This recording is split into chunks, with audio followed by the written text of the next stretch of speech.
Rose laughed. All the strict people in the town will look over the rails to see what is happening, she said. Then we can charge them 6pence, Jean said. She turned to Rose. Ask Billy to find some plans and other details, she said. And tell us how much it will cost when he comes back after the rainy season. I do not think there is a swimming pool anywhere in the Gulf country. It would be fun to have one. I will ask him. Do you want anything else? Rose asked. Jean stretched on her bed. I would like a nice hair salon and beauty shop, she said. There should be a pretty French woman who really knows her work. She could make me look like Rita Hayworth. Sometimes I really want that. But I do not think Billy can do that kind of work. He had better not try, Rose said. The next day Jean left the hospital. She walked slowly and a little stiffly to the workshop. There was an airmail letter from Mr. Pack. He wrote about the shoes they had sent by air. He liked them, but not too much. He pointed out several problems in the design and the way they were made. He said these things must be fixed before they make large numbers. Jean and Aggie already knew about most of the problems. They had already tried to fix them. At the end of the letter, he wrote that he would try to sell the shoes. Jean and Aggie knew that this was high praise from Mr. Pack. He will like the next group better, Aggie said. Then she said, 2 girls came to ask for work while you were away. One was Fred Dawson's daughter. He is the head stockman at a station called Carlisle. She is 15 years old. Her mother brought her here. She is a bit young, but she would be fine. The other girl is 19. She has worked in the store at Normanton. I did not like her as much. I do not want to hire anyone until we sell the first group of shoes, Jean said. If Mrs. Dawson comes again, tell her we will decide about her daughter after the rainy season. I would like to take her if I can. I do not think we need the other girl, do we? I do not think so, Aggie said. Bit of a slut, she was. They talked about the business for about an hour. They spoke about many small details. We still do not have the overalls back, Aggie said. I went to see Mrs. Harrison, but her back is bad again. We must find someone else. Each week, they gave every girl a clean overall to wear at work. Washing these overalls was always a problem for them. What we really need, Jean said, is one of those home laundry machines. Then we can wash the clothes ourselves. We can use the generator for power. But it also needs hot water. She was quiet for a moment. Think about that idea, she said. We could even wash other people's clothes and earn money. For now, try to find another woman like Mrs. Harrison. Aggie nodded. Everyone is talking about your ride, Miss Paget, she said. Are they? Aggie nodded again. Even that girl from Normanton knows about it. How did she hear about it? It is because of those small wireless radios on the cattle stations, Aggie said. The boys here told me that people listen to each other all the time. They even listen to private messages and telegrams. They have nothing else to do.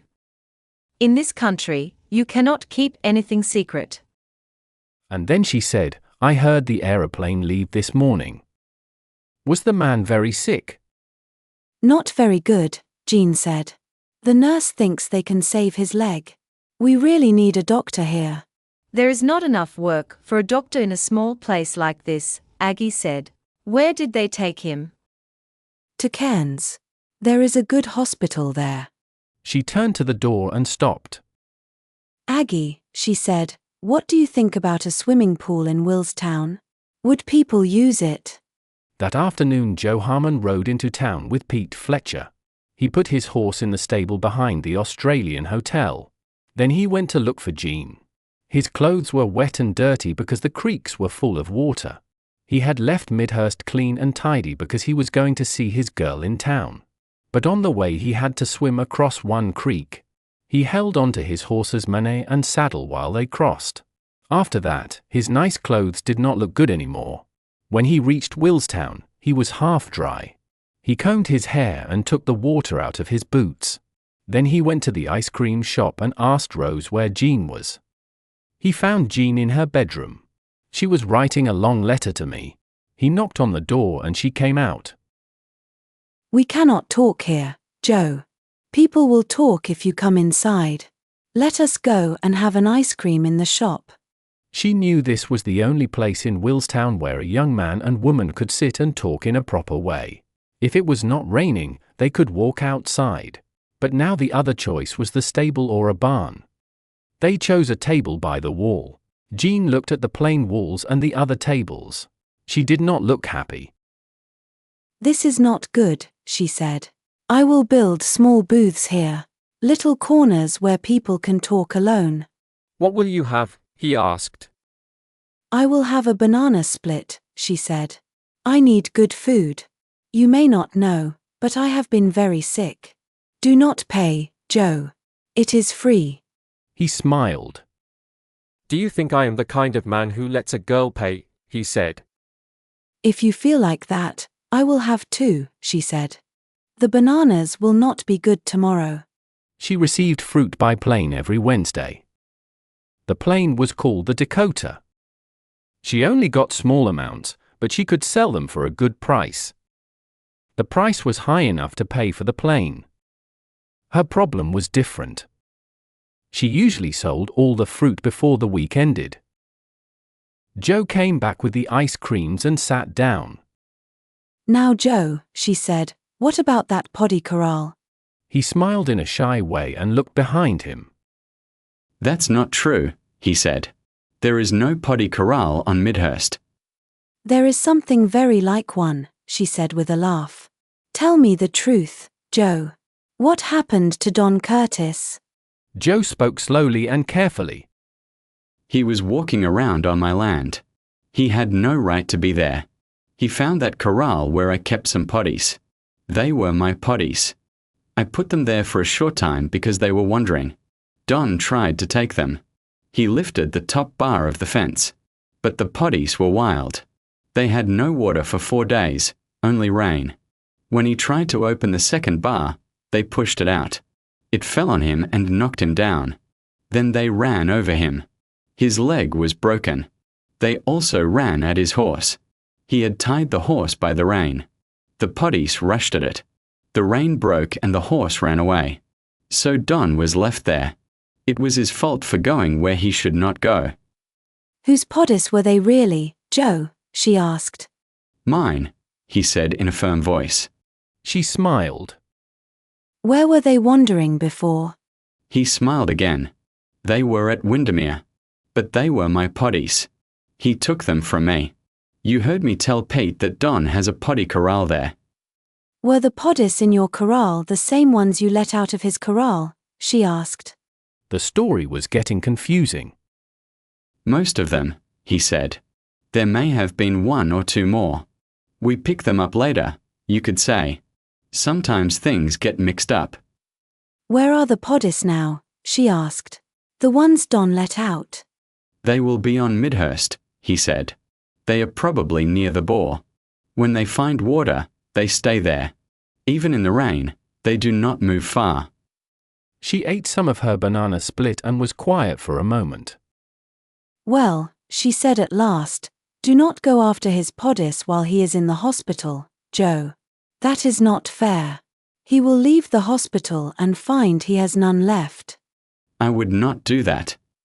I think you would, she said. I do not understand this game, Joe. But I am sure that is not right. He smiled. All right, but he will come after mine when he gets back. That is certain. Why can you not leave each other's poddies alone? She asked. I will leave his alone, but he will not leave mine alone.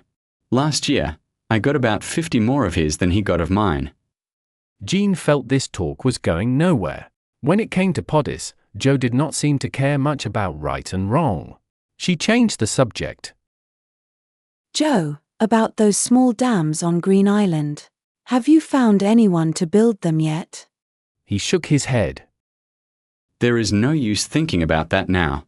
We must wait for the dry season. Can a bulldozer build them? she asked. Oh yes, he said. If anybody had a bulldozer, he could build everything in a month.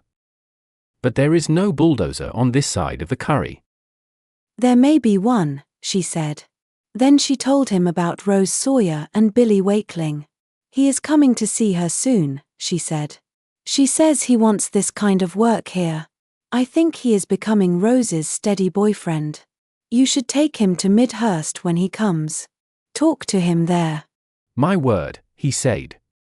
If we had a man with a bulldozer in Willstown, it would change things for the stations. It would also change things here in Willstown, she said. Joe, think about this.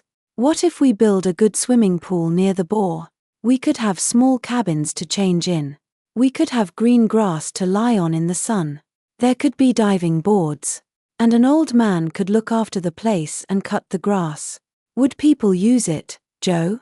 What if we charge 1 shilling for each swim? They talked about the swimming pool for a long time. At last they agreed it would not make money in a town with only 150 people. It depends on how fast the town grows, he said. A swimming pool could help it grow. There is no town in the Gulf area with a pool. The ice cream shop is making money, Jean said. If we keep the quality good, it will stay successful. I would like to try the swimming pool next. I must see if Noel Strachan will give me the money. He smiled with surprise. What will you build after the swimming pool? He asked. She looked out at the wet, muddy street. If people swim, their hair will get wet, she said. So we will need a beauty shop next. After that, an open-air cinema. Then some washing machines for people to wash clothes. And after that, a good dress shop. She turned to him. Do not laugh, Joe. I know it sounds crazy. But look what happened. I opened an ice cream shop and gave Rose a job. Now young Wakeling is coming with a bulldozer. Then you will get your dams. You are thinking too far ahead, he said. The dams are not built yet. They will be soon. He looked around the ice cream shop. If everything you plan works like this, he said slowly, this town will soon be as good as Alice Springs. That is what I want, she said. A town like Alice. Chapter 11. All this happened almost 3 years ago. I must admit that her letters have meant a great deal to me since then. They are perhaps the most important thing in my quiet and rather empty life. After the trouble with Mr. Curtis and the cattle problem, she seemed to become more part of the Gulf country. Even before she married, I noticed a small change in her letters. She stopped writing like an Englishwoman living in a strange and difficult land. Slowly, she began to write about the people as if she was one of them. She wrote about the place as if it belonged to her. Perhaps this is only my imagination. Maybe I studied her letters too carefully. I read them many times. I kept them in special folders in my flat. Because I read them again and again, I may have seen small meanings that other people would not notice. She married Joe Harman in April, after the mustering, as she had promised him. A traveling priest from the Church of England married them. He was one of the Bush brothers. By chance, he had once worked at St. John's in Kingston-on-Thames, near Wimbledon where I used to live. At that time, there was no church in Willstown. They planned to build one next year. So the wedding took place in the Shire Hall. People came from all around the countryside to see them marry. They spent part of their honeymoon on Green Island. I think she took her sarong with her, but she did not tell me. In the first 2 years of her marriage, she used a large part of her money. She was careful with it. After her first mistake, she worked in a better way. At first, she opened the ice cream shop and the workshop at the same time. After that, she always started one business and made it steady before she began another one. She often sent me reports about her businesses. A young man named Len James prepared them for her. He worked at the bank. Even so, she asked me for £3,000 or £4,000 every 6 months. This continued for some time. By the time her second son was born, she had received more than £18,000. She used this money for her local businesses. She named her second son Noel, after me. All her businesses seemed to make money. Still, Lester and I began to worry. We were trustees, and we had a duty. The will gave us wide powers, but we still had rules to follow. Our duty was to keep her main capital safe. We had to give it to her when she turned 35. Sometimes I worried about a possible slump in Australia. There could also be some other disaster. If that happened, the 30% of her inheritance that we had given her might be lost. It seemed that too much money was going into one place. Her investments were good and useful, but they were not the kind that trustees usually choose. The most serious moment came in February. She wrote me a long letter from the hospital in Willstown. She had just given birth to Noel. In the letter, she asked if I would be one of his godfathers. This made me very happy. I did not think I would live long enough to do much for the boy, but I was pleased all the same. Wakeling was going to be the other godfather. He had married Rose Sawyer about 6 months before. He seemed settled in the district, so I felt the child would not suffer by having an old godfather who lived far away. At once, I changed my own will to include this. In the same letter, she wrote about Midhurst. You know Joe is only the manager there now, she wrote. He has done very well. When he arrived, there were about 8,000 cattle on the station. Now there are 12 or 13,000. This year we will sell more than 2,000 cattle. There are too many to send to Julia in one group, so Joe must make 2 trips. I think the numbers will keep growing in the next few years. Every dry season Bill Wakeling builds 2 more dams for us. So we have more water and more feed each year.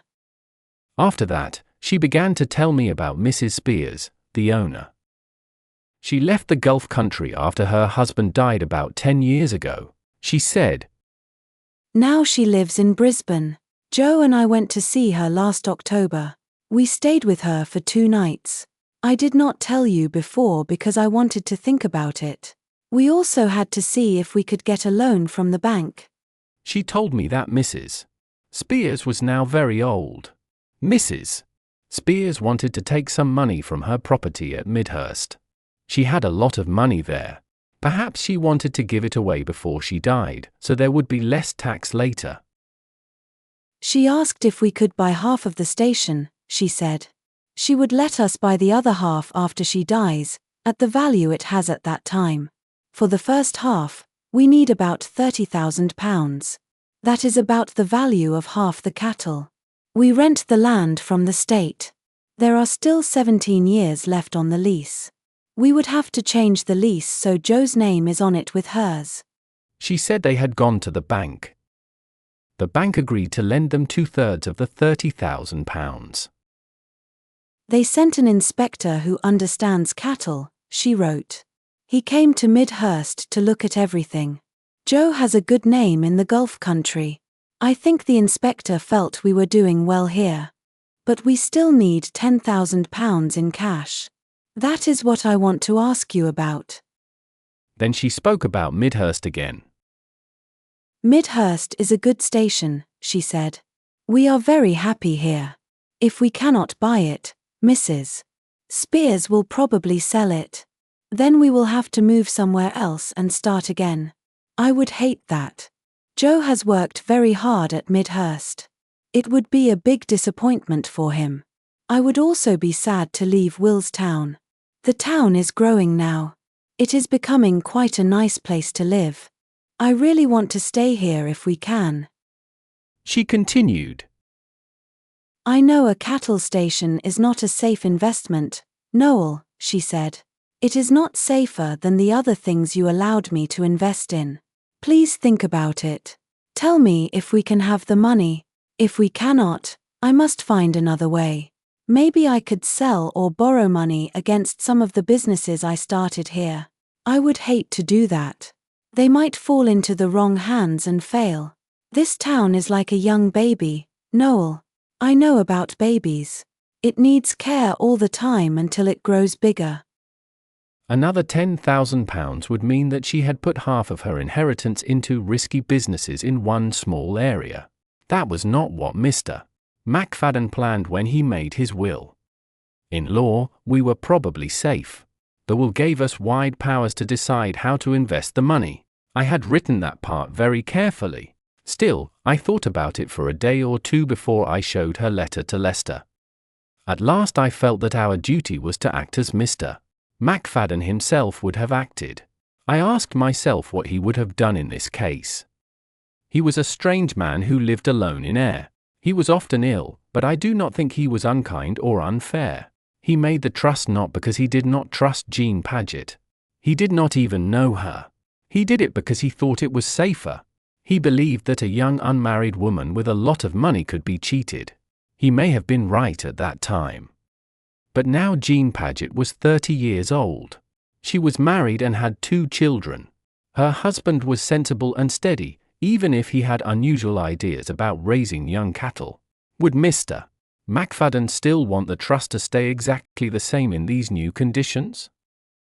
I did not think so. He was a kind man. I felt sure of that. He would want her to have Midhurst Station because her home and her life were there. But he was also a careful man from Scotland. He would think closely about how she used this money. He would want to be sure she spent the £10,000 wisely. When I thought about this, I began to worry about the lease. 17 years was not a long time. In that time, Joe Harman had to earn back the money he spent on the dams and other work on the land. He could not continue to spend money on big improvements if the lease was so short. He would need a much longer lease first. I showed her letter to my partner. We talked about it for a long time. He agreed with me. The lease was the most important part of the problem. I do not feel very worried about this trust, Noel, he said. I think you are right to ask what the dead man would think. When the sister's husband was alive, he left her the money without a trust. He only made the trust after the husband died. Now the daughter has a husband to help her. If he were making his will today, he might not make a trust at all. That is a good point, I said. I did not think about that. I am not saying we should ignore the trust, he said. We should use it to help her. We can refuse to give her the money until the lease is made safe for her. When that is done, she can have the money. I smiled. I would not tell her that, I said. The next day I wrote a letter to her. I do not think it is impossible to give you another £10,000, I wrote, but I would not feel happy to do so until the lease is put right. As it is now, you could lose your home in 17 years. You could also lose all the money you and Mrs. Spears have spent on dams and water work. That work might go to the state without any payment. Later I learned that this was not completely correct. Then I wrote the most important part of the letter. You may have a solicitor you trust, I wrote. But if it helps, I would be glad to come to Queensland for a few weeks. I would like to see the lease made safe before you spend this money on Midhurst. I left England many years ago, and I have often felt sorry about that. I may not have many years left to travel. I would like to take a long holiday and see more of the world before I become too weak. If I can help you with this matter, I will gladly come. I added one more sentence. Of course, I will pay my own travel costs. About 10 days later, I received a telegram at night. She asked me strongly to come. She suggested that I should arrive by air near the end of April. She said their winter was starting then. The weather would feel like an English summer. She wrote that she would send me a list of clothes to bring. She would also tell me what medicines and other things I might need for the journey. That kindness touched me a little. The next day I went to see my doctor, Kennedy, in Wimpole Street. Is there any reason why I should not fly to Queensland? I asked. He looked at me in surprise. It is not really something I should tell you to do. Do you have to go to Queensland? I want to go very much, I said. I want to stay there for about a month. There is some business I need to manage myself. How far can you walk these days? He asked. There was no reason to lie. I walk to Trafalgar Square most mornings, I said. From there, I take a taxi. So you cannot walk all the way to your office? He asked. No, I said. I have not done that for a long time. Can you walk up the stairs at your club to the first floor without stopping? He asked. I shook my head. I always use the lift. But in Queensland there are no stairs. The houses are all on one floor. He smiled. Take off your coat and shirt. Let me examine you. When he finished, he looked at me carefully. Are you planning to go alone? He asked. I nodded. I will stay with friends there. They will meet me at the airport. And you truly feel you must go? He asked. I looked straight at him. I want to go very much. All right, he said. You understand your health as well as I do. There is nothing new. You are just getting weaker, as we expected. The war made you feel 10 years older. I think flying is better for you. A long sea journey through hot places would be very hard. Then he reminded me what I could do and what I must not do. He repeated the same advice he had given me before. After that, I went back to my office and spoke to Lester. I am going to take about 3 months off, I said. I will leave at the end of April. I will travel by air. I am not sure how long I will stay. If flying makes me too tired, I may come back by sea. You must think that I will be away for a long time. It is probably time for you to get used to that idea. You really think you must go yourself? He asked. I do, I answered. All right, Noel. I only wish you did not have to use so much strength for this. It is not a very big matter. I do not agree, I said. I am starting to believe this is the most important work I have ever done. I left London on a Monday morning. I stayed on the same plane all the way to Sydney. I arrived late on Wednesday night. We stopped for a short time in Cairo, Karachi, Calcutta, Singapore, and Darwin. The plane was comfortable. The stewardess was kind and helpful. Still, the journey was tiring. I had to sleep 2 nights in a chair. I was glad when the trip ended. I stayed in Sydney for 2 nights to rest. In the afternoon, I drove around the city in a rented car. The next day, I took a plane to Cairns. The flight was very pleasant, especially when we flew along the coast near Queensland after Brisbane. The last part of the journey was very beautiful. We flew over the Hinchinbrook Channel between Cairns and Townsville. The coastline there was one of the most beautiful I have ever seen. We arrived in Cairns in the evening. I had a big surprise at the airport. Joe Harman was there to meet me. He told me that the Dakota plane now flew to the Gulf country 2 times a week. This was partly because Willstown was growing.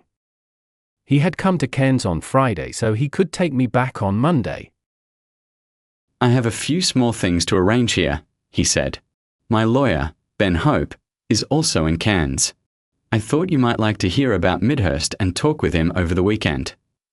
I had not heard his slow Queensland way of speaking since he visited me in Chancery Lane more than 3 years ago. He drove me to the hotel. It was a strange, large building that spread out in different directions. It stood in a very pretty place. There was a huge bar inside, and it seemed to be the center of the hotel. We arrived just before the evening meal. We went in and sat down together at once. He asked if I would like tea, beer, or plonk. Plonk? I asked. Red wine, he said. I do not drink much of it, but people who understand wine say it is quite good. There was a list of wines. I chose a wine from the Hunter River area. I found it quite nice to drink. Jean was very sorry she could not come to meet you, he said. We could have left little Joe with someone, but she is feeding Noel, so she must stay home. She will drive to Willstown on Monday and meet the Dakota there. How is she? I asked. She is very well, he answered. Having babies is good for her. She looks more beautiful than ever. After the meal, We sat on the veranda outside my bedroom. There we began to talk about the business at Midhurst. He had brought copies of the station accounts for the last 3 years. They were neatly typed and easy to understand. I told him they were very well prepared.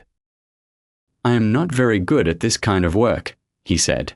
Jean prepared these before she went to the hospital. She does most of the accounts for me. I tell her what I plan to do on the station. She tells me how much money I still have. She has more education than I do. Even so, I saw that he was a clever man. He understood the more difficult points about the lease and the money he had invested in improvements. We talked for 2 hours that evening about his station.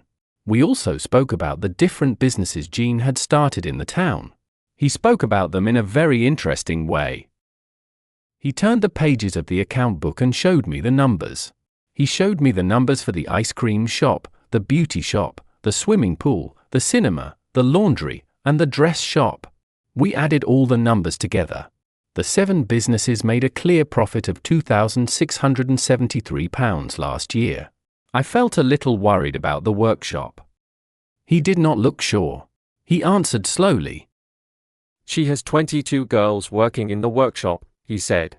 They make shoes, cases, and ladies' bags. That part is not doing as well as the others. It is making money now, he said. But last year it lost more than £200. 227. But the other businesses are very good. They are all doing well, he said. The fruit and vegetable shop is fine too. It would not matter if she lost money in the workshop, he said. She gets the money back in other ways. The girls spend money to look nice for the men. The men also spend money when they take the girls out. She is already using almost all the alligator skins that Jeff Pocock and 2 other men can bring, he said. And wallabies are not as common as before. I do not think she can make the workshop much bigger. And she does not want to. She believes that in a few years the workshop will not be so important. The town will grow so big that a workshop with 20 girls will not matter much. There are about 450 people living in Willstown, he said. That does not include the native people. And it does not include the people who live on the stations outside the town. The population has become 3 times bigger in the last 3 years. I think so. When you look at everything, it all comes back to the workshop. It is not only the workshop itself. Can she make it bigger? I asked. Can she lower the costs by selling more? I understand, I said. How big is the town now? Is that only because of the workshop? I asked. She has 2 girls working in the ice cream shop and 1 local woman. There are 2 girls in the beauty shop, 3 in the dress shop, 2 in the fruit shop, and 3 in the cinema. She gives work to many people. I felt confused. But can 20 girls in the workshop give enough work for all these other girls? I asked. It does not work in a simple way, he said. We counted it a few days ago. She never had more than about 35 girls working at the same time. But since she began, 42 girls have married from her businesses. Most of them married shearers. Now there are 42 new families. That means 42 women who want to go to the cinema, the beauty shop, and buy fresh vegetables. And there are still 35 girls working for her. It keeps growing step by step. He stopped for a moment. Look at the bank. There are 2 girl clerks there now, and they were not there before. The business is bigger now. The AMP started an office here, and there is a girl working there. Bill Wakeling also has a girl in his office. Then he looked at me. It is true. There are about 100 girls and married women under 25 in Willstown now, he said. When Jean arrived, there were only 2. And the babies, he said. There are so many babies now. There are more babies than you can count. The hospital had to bring a special nurse to help mothers and babies. That is another girl. She got engaged to Phil Duncan, the police officer, last month. So there will be another wedding. I smiled. Are there enough men for everyone? Oh yes, he said. There is no problem getting men to work in Willstown. Many workers come from all over Queensland. Some even come from the Northern Territory. One man came all the way from Marble Bar in Western Australia. That is about 2,000 miles away. The work situation is very different now from 3 years ago. That night I went to bed early. I had many things to think about. The next morning we met Mr. Hope, the lawyer, in his office. We wrote a letter to the Queensland Land Administration Board. In the letter we asked for a meeting to talk about the lease of Midhurst. In the afternoon we drove around Cairns to look at the town. It seemed like a pleasant small tropical town. It was in a very beautiful place. On Sunday we drove up to the Atherton tableland. It was high land with wide hills. People farmed there in a way that felt a little like England. On Monday morning we flew to Willstown in a Dakota plane. On the way we landed at Georgetown and Croydon. We stayed about 20 minutes at each small airport. The plane took on and dropped off passengers and goods. As we circled Georgetown before landing, I looked down at the town. It made me feel a little sad. From the air I could see wide streets in a square pattern. Long ago these streets had been busy and full of houses. Now they were rough from rain and covered with grass. A few houses still stood at some corners. Most of them were near the hotel. The hotel was the only building with 2 floors. Both towns had once been gold towns. Now they were almost empty. People came to meet the plane in trucks. They were brown from the sun and looked strong and healthy. They smiled and joked. The men were big and confident. The women looked open and calm. They did not complain. I looked out of the window at Croydon as we took off again. Soon the town became small and disappeared. "I am glad you saw those towns," Joe said beside me. "Willstown was like that before. It was even worse. It is still not a great town, but it is much better than Croydon. It truly is." When we came near Willstown, the plane circled before landing. The town stood beside a large river. Its streets were wide and in the same square pattern as the other towns. But here many houses filled the spaces. From the air I saw the sun shining on new iron roofs. The light was so bright that I had to close my eyes for a moment. Most of the houses looked new. Many were still being built. In the main street, across from a 2-floor building that I thought was the hotel, there was a garden in the middle of the road. A line of small bushes grew there. The wide dirt road had become 2 proper roads. There were paved sidewalks in this part of town. Across from the hotel I saw a swimming pool. It had diving boards and small changing rooms. There was grass beside it.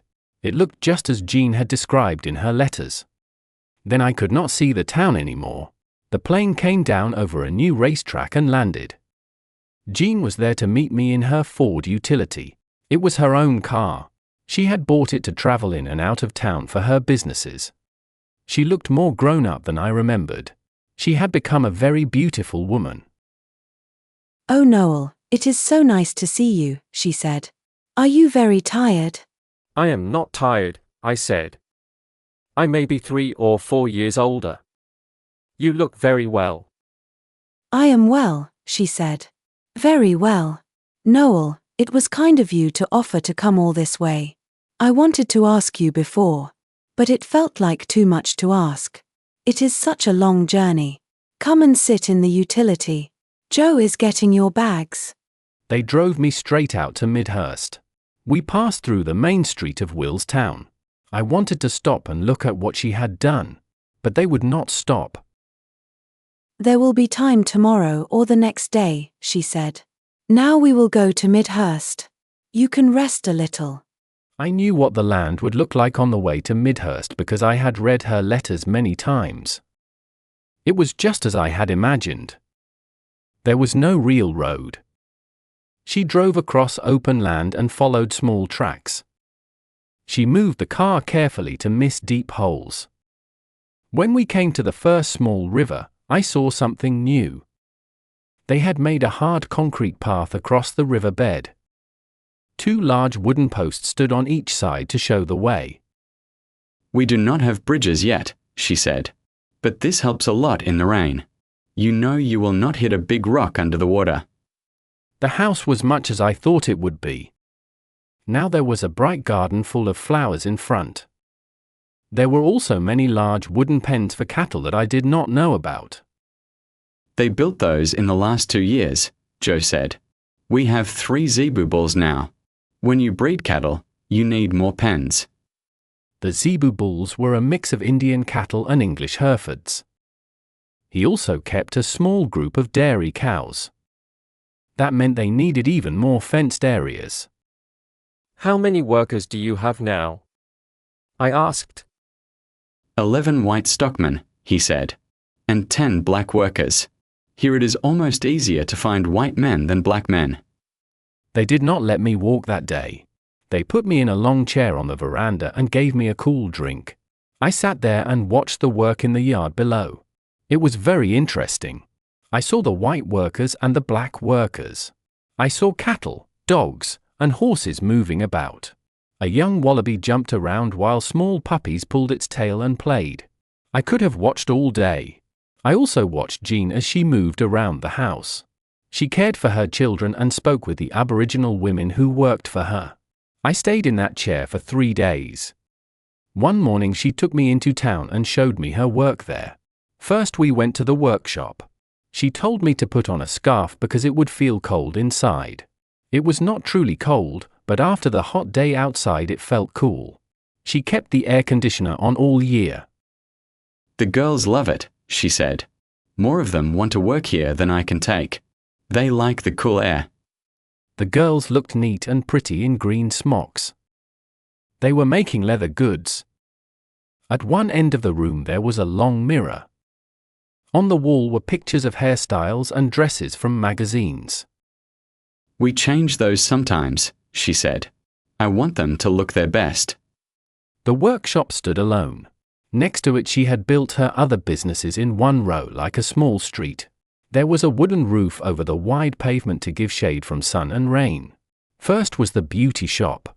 An Estonian woman managed it. She was dark and good-looking, and not young. She dressed very well. 2 Australian girls worked with her. Inside were for small private rooms. There was a glass counter with women's products inside. Everything was clean and pleasant. Next was a small shop with 4 washing machines.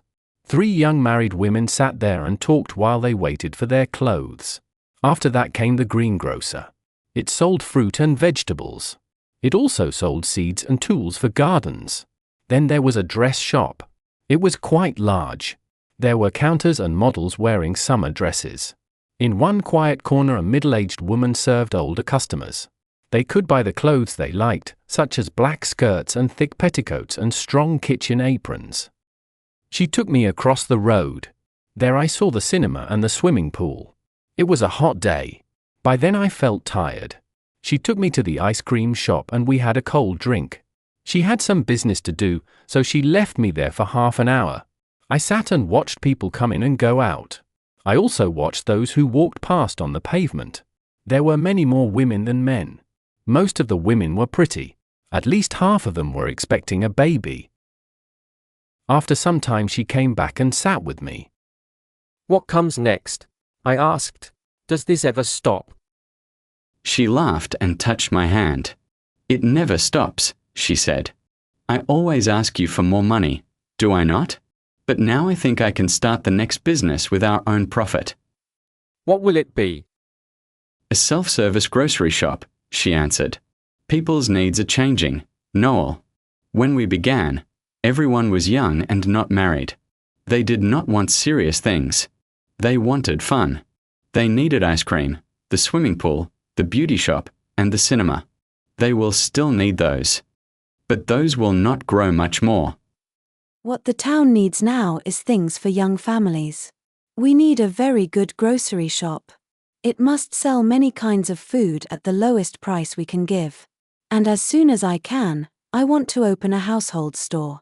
Do you know that you cannot even buy a baby pot in Willstown? I nodded toward the shop across the street.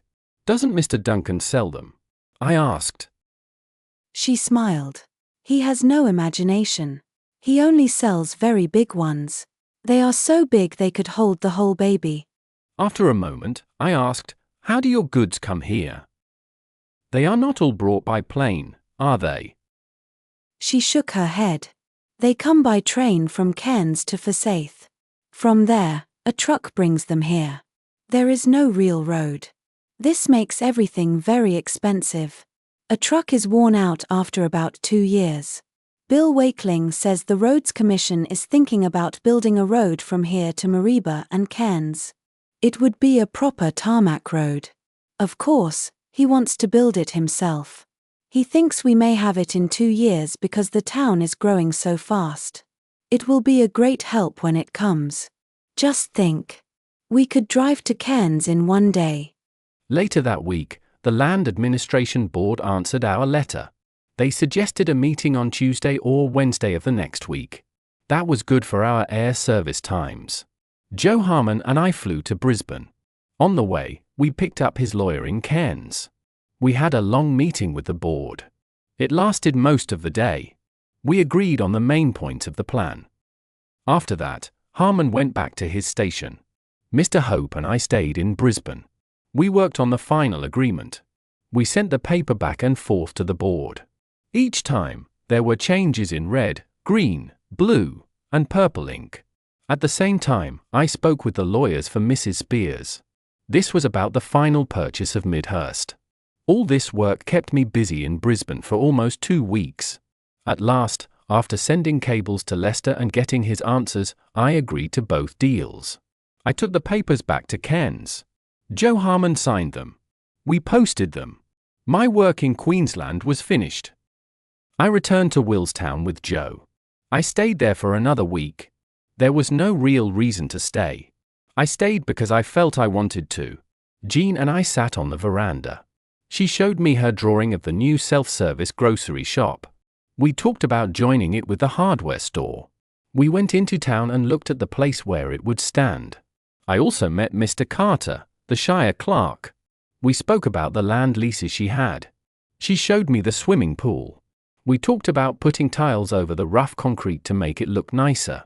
For many hours, I sat in the ice cream shop. I watched the young women as they pushed their prams from one shop to another. One day, I asked her, "Will you come back to England for a holiday?" She paused for a moment. Then she spoke softly. "Not for some time, Noel. Joe and I want a holiday next year. But we are planning to go to America." We thought about going to San Francisco to buy an old car. Then we wanted to drive down the west coast to Arizona and Texas. I believed we could learn many useful things there. Their problems must be like ours. They have worked on them longer than we have. One evening, Jean said something that touched my heart. She asked me to stay there and live with them. "You have nothing to go back to in England, Noel," she said. "You are almost retired now. Why not leave Chancery Lane and London and stay here with us? We would love to have you." But it was not possible. Old people have their place, and young people have theirs. That is very kind of you, I said. I wish I could stay. But I have sons and grandchildren. Harry will come home next year. We hope he will get a job on land. I think he must work at the Admiralty for a time. "I am sorry, for us," she said. "Joe and I talked about this. We hoped you would stay with us for a long time. Make your home here." That was a very kind thought, Jean, I said quietly. But I must go back. They drove me to the airport to say goodbye. Goodbyes are foolish things. It is best to forget them quickly. I cannot remember what she said at the end. It does not matter now. I only remember feeling very thankful that there was no stewardess on the plane. No one could see my face. After we took off, the plane turned in the sky. I saw the new buildings and bright roofs of the Gulf town for the last time. It is winter now. Almost 3 months have passed since I could go to my office or the club. My daughter-in-law Eve, Martin's wife, has taken care of me. She said I must have a nurse to sleep in the flat. They wanted me to move to a nursing home. But I refused. During this winter, I have written this story. Perhaps I did it because old men like to think about the past. This is my own weakness. Now that I have finished, I see that I was part of something much bigger than I knew. It is important to help build a new city. As I sit here and look at the grey London fog, I sometimes think about what Jean has done. I wonder if any of us truly understand how important her work is. A few days ago, I wrote to her about a strange thought I had. Her money first came from the goldfields of Halls Creek in West Australia. James McFadden earned it there at the end of the last century. I believe Halls Creek is empty now. It may be like Burketown or Croydon, which are almost forgotten. It seems right to me that the gold taken from those places should return to them as money to help them grow again. When I thought about this, I felt I had done the right thing with her money. I think James McFadden would have agreed. This is true even if I did not follow exactly what his son wrote in his will. After all, James earned the money. He took it from a town like Willstown and carried it to England. I believe he would have been happy when his great-niece brought it back again. Perhaps I feel this way because my own life was quiet and limited. In these last years, I have learned about brave people and strange places. That has given me great joy. All winter I have sat here day after day. I sleep often in my chair. Sometimes I do not know if I am in London or back in the Gulf country. I dream about the strong sunshine. I think about the cattle and the black stockmen. I remember Cairns and Green Island.